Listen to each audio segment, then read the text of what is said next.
What's up, Fluffle Gang? Today I have 10 Metal Gear Solid facts for you. These are in no particular order. Number 10. Metal Gear Solid 1 levels were designed with Legos! At first, Kojima drew out the structure of the base of Shadow Moses Island on paper, but as MGS1 made the leap to 3D, he also took the leap to designing in 3D, and designed each area with Lego, and then filmed the scenes to scale with a 3CCD camera. Apparently, he spent so much time carefully constructing the levels out of Lego, that when his son went to work with him and saw what he did all day, he reported back to his mom that his dad was playing with the Legos all day, and got Kojima into trouble with his wife. He also ran out of Legos before he'd finished, and his staff gifted him boxes of Legos for his birthday so that he could finish designing the stages, which is adorable. I would love to have a Lego Metal Gear Solid set with a tiny snake to play around in the levels with. It'd be so fun to build Shadow Moses or the Hind D. The tanker and the big shell were also modeled in Lego, and again, I want a Lego Raiden and a Lego big shell to play around with. Number 9. Metal Gear Solid 2 was actually supposed to be called Metal Gear Solid 3, with 3 Roman numerals. The Roman numerals in MGS3 were going to represent the 3 tallest skyscrapers in Manhattan, the World Trade Center, and the Twin Towers. MGS2 takes place off of Manhattan and finishes on Federal Hall, and the name MGS3 was supposed to be representative of that. Number 8. Raiden almost didn't have eyes. With the first Metal Gear Solid, they couldn't go for realism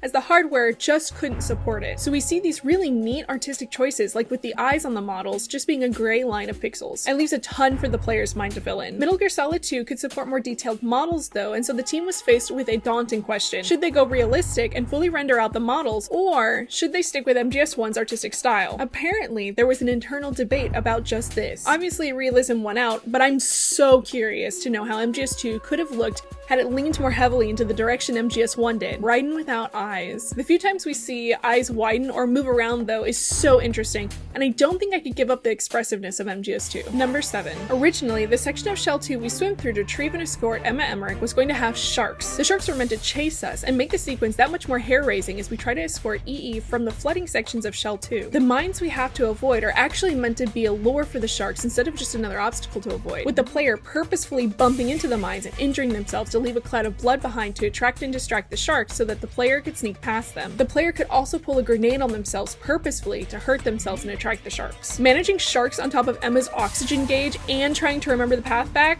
I get turned around enough as it is in that area, so I'm glad they nixed the sharks. Number 6. There was going to be an infirmary in MGS2 for the soldiers you encounter and attack. These soldiers would be rehabilitated in the Big Shell's infirmary and then sent back out into the field. However, you could attack the infirmary, which would prevent the injured from getting the medical attention they needed and returning to the battlefield. How terrible is that? I could never attack the infirmary. It's hard enough killing the poor soldiers, but attacking the doctors helping them? What would Venom think? Number 5. Solid Snake's sneaking suit in Metal Gear Solid 2 is a ragged version of his sneaking suit from the first Metal Gear Solid. He's working as part of a non-governmental organization by this point, and they didn't have the same funds coming in as Foxhound did. Everything going okay? The stealth camo's busted. Landing impact. We must have overused it. Sorry, but you're gonna have to deal with it. You're not in the military anymore. Right. I didn't plan on relying on this gadget anyway. The private sector's not so bad, is it? Privacy guaranteed. We get a look at their budget in practice as Snake lands on the tanker and busts his sneaking suit immediately, so we don't have the use of the invisibility feature during the tanker chapter. Philanthropy, the NGO Snake is a part of, doesn't have the funds to keep up with the latest tech, so instead of being able to stow his items away as he did in MGS1, to hang off of his suit in pouches, he strapped himself for the mission. Number 4. Metal Gear Ray's design was influenced by the mechas in Zoe and Godzilla. Yuji Shinkawa, Metal Gear Ray's designer, was also working on Zoe at the time he was working on designs for Metal Gear Solid 2. The mechs for Zoe were these futuristic robots that would fly around in space, so Shinkawa had the freedom to really go over the top with their designs. He wasn't restricted to making something feasibly realistic like he was with the Metal Gears. Admittedly, his organic designs for Zoe bled over to Ray, and we can see some of the similarities in the fluidity of Ray's tail and how Ray's feet come to a near point. Godzilla also played a role in Metal Gear Ray's design. That's right, Godzilla. Shinkawa saw the movie Godzilla by Roland Emmerich and thought that Godzilla's design in the film wasn't it. He designed Ray to be the Godzilla redesign he'd wanted to see, which is adorable. I want to see Ray stomping around cities and wrecking the place. Number 3. Okay, I love this one. Kojima played Pokemon Gold and Silver with his son and suddenly understood the appeal of Pokemon.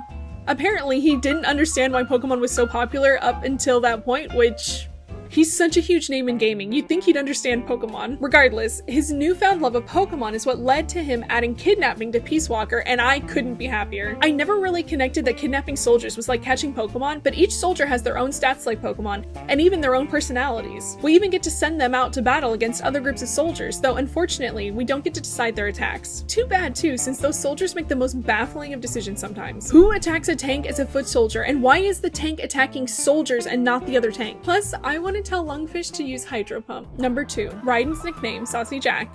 In 1888, the original Jack the Ripper would taunt the police with letters, though there were a ton of copycats also sending letters at the time to claim a bit of his fame. One of those letters, and it's debated whether or not it was the true Jack the Ripper who sent this letter in, though it seems likely through context clues of the letter itself.